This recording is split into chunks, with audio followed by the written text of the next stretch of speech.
Come to the fire, free. Genug Unsinn, geh rein.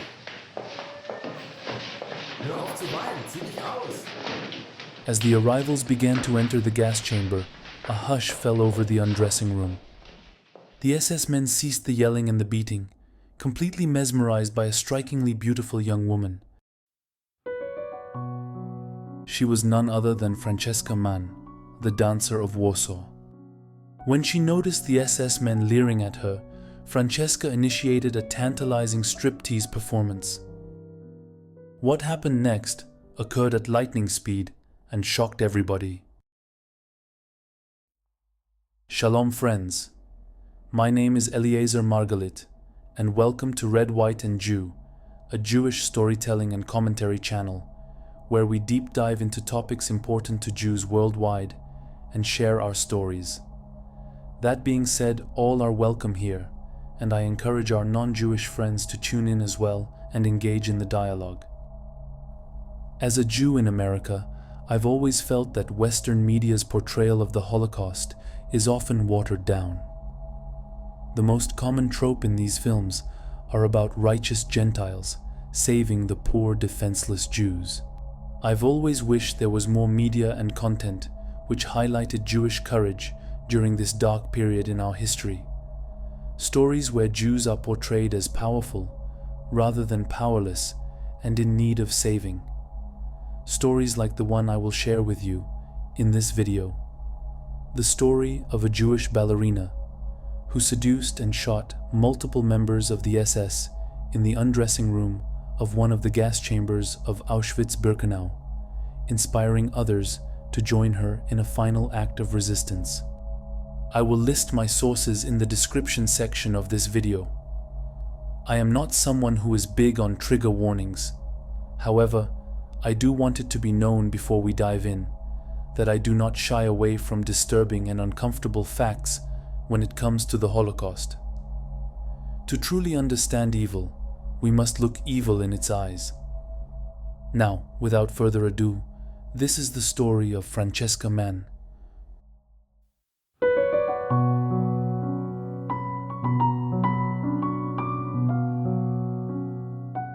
Franceska Mannheimer Rosenberg was born on February 4th, 1917, in Warsaw, Poland. While I could not find any specific details about her childhood, it is clear that Franceska had the soul of an artist. Her body was her medium, as she was passionate about the art of dance. She began her training at the ballet school of Zygmunt Dabrowski and refined her skills at the Irina Prusicka School of Artistic Dance and Gymnastics.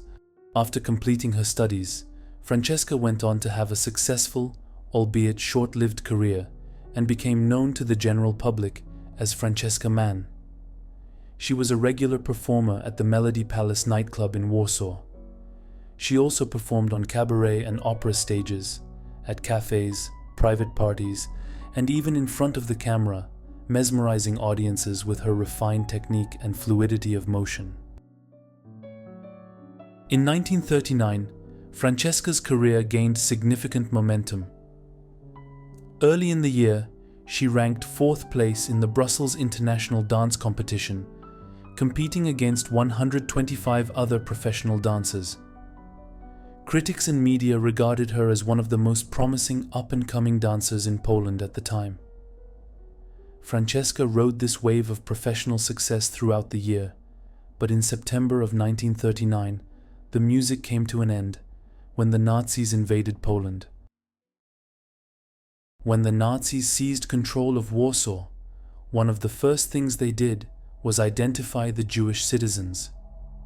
Orthodox and Hasidic Jews were easily recognized as they tended to live in Jewish quarters of the city and dressed in a distinct fashion.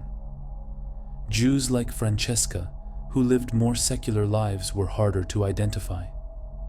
However, the Nazis relied on rosters from synagogues and Jewish institutions, along with rewarding Polish citizens who reported their Jewish neighbors, colleagues, and peers.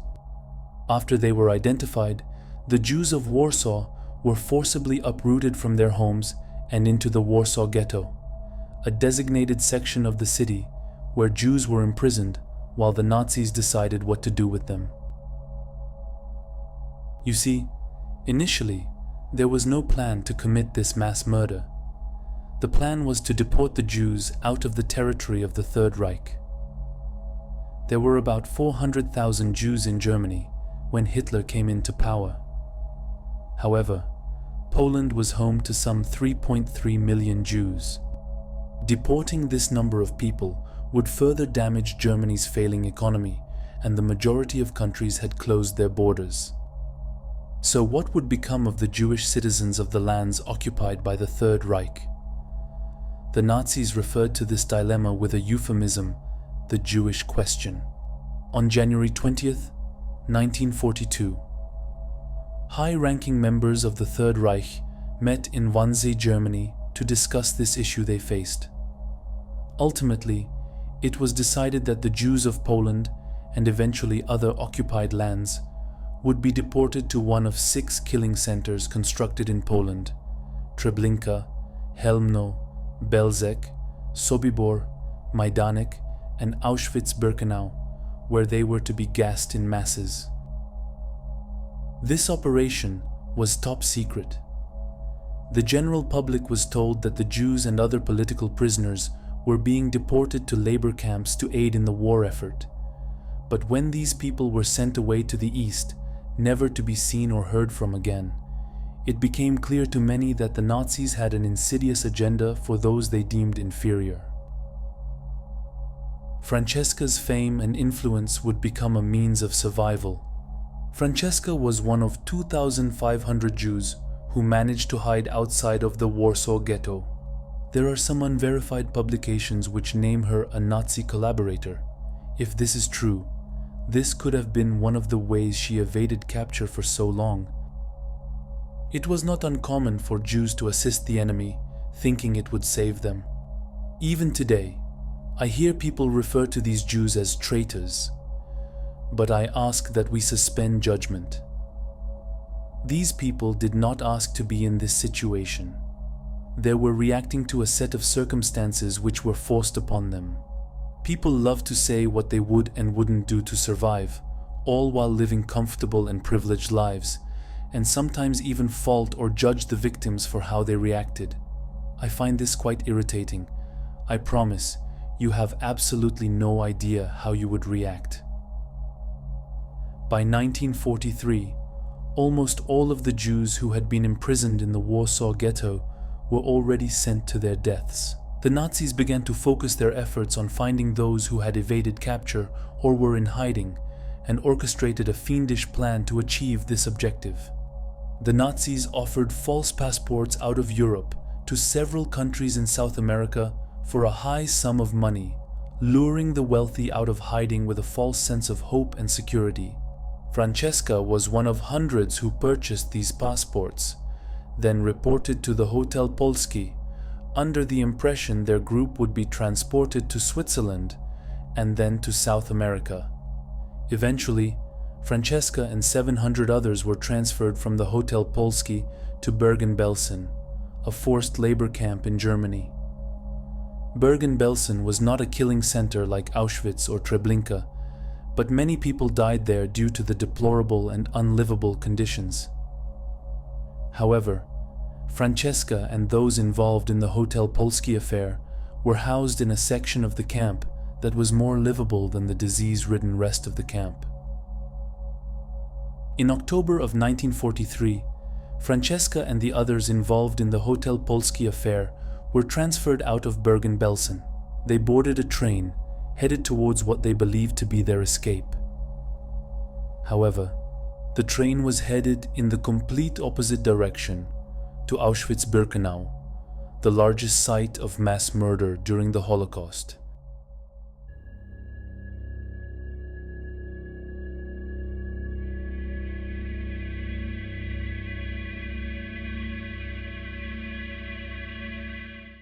The following events are sourced from the testimony of Philipp Müller, a surviving member of the Sonderkommando.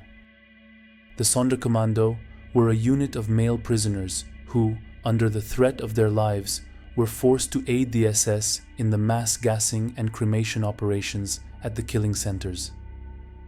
They were kept away from the rest of the prisoners and were referred to by the SS as the bearers of secrets.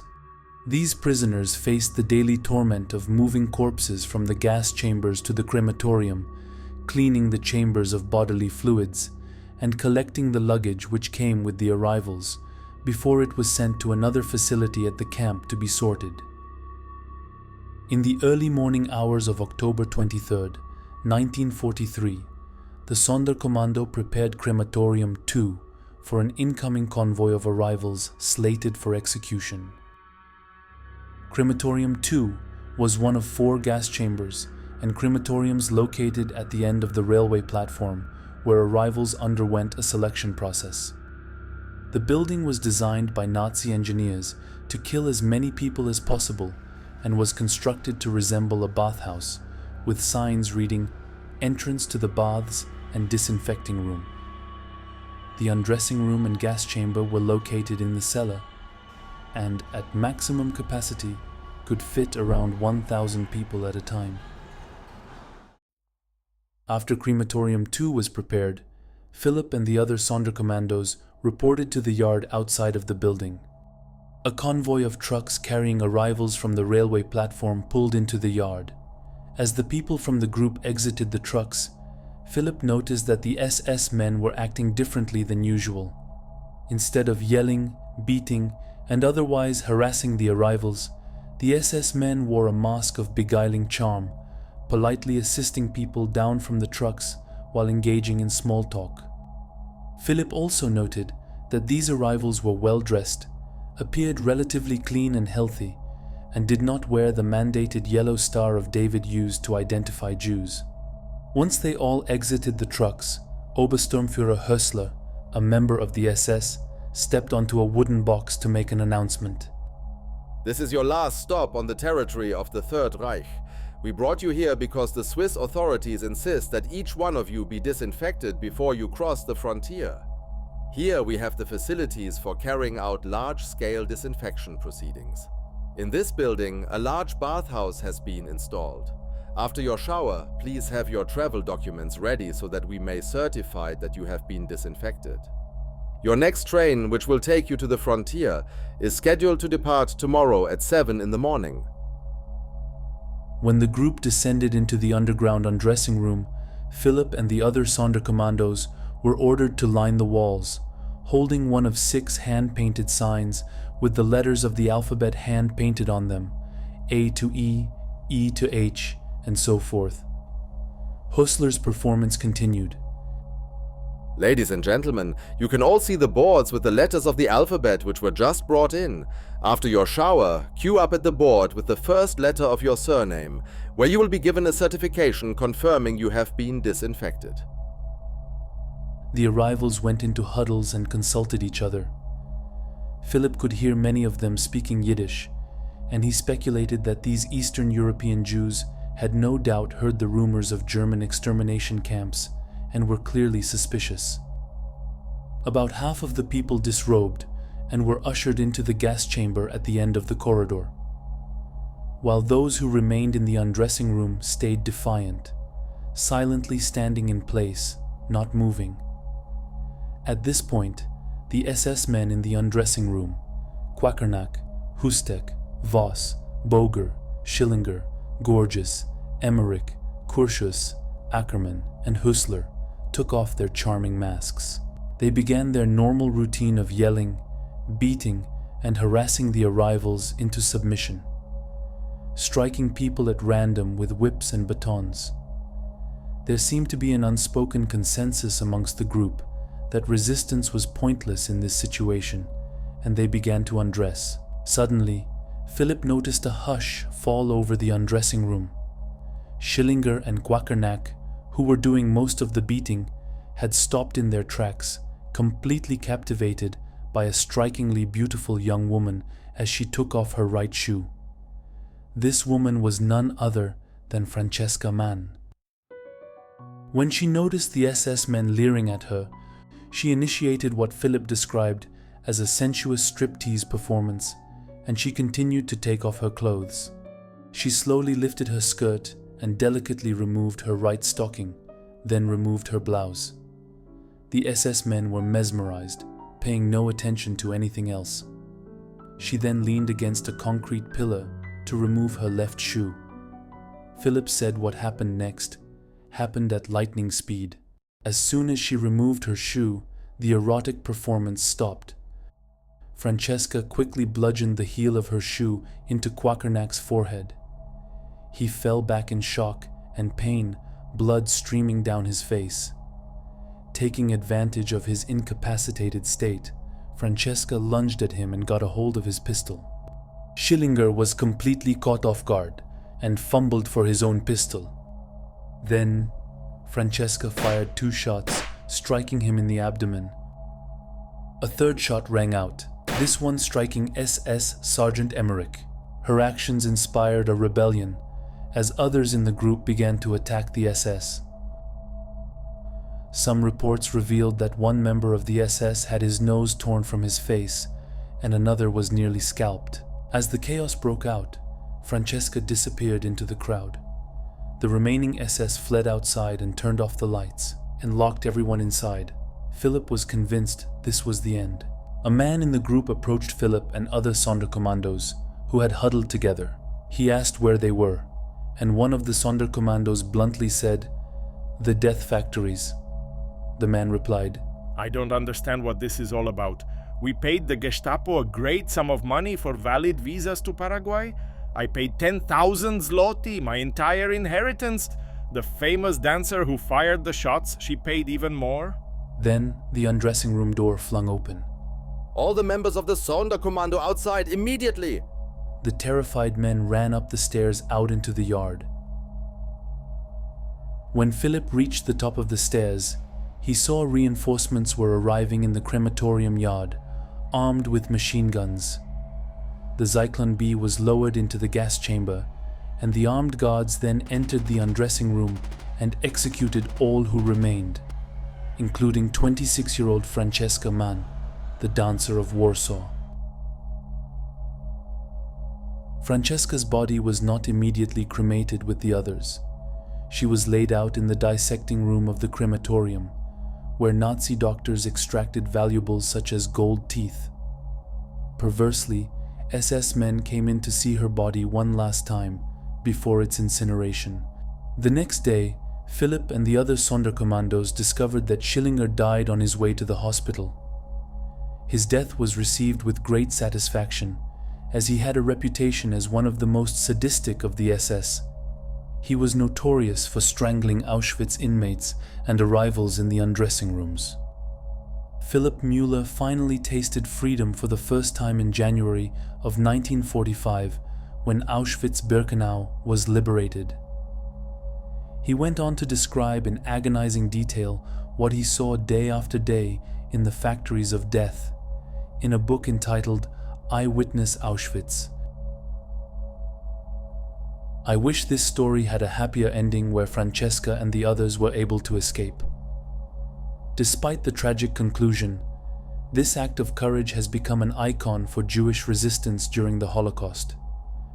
However, it is one of many. There are so many stories I could cover, and of course, I am open to suggestions and requests. Please continue to pray for the hostages in Hamas captivity and for peace in the region. Until next time, Shabbat Shalom, my friends.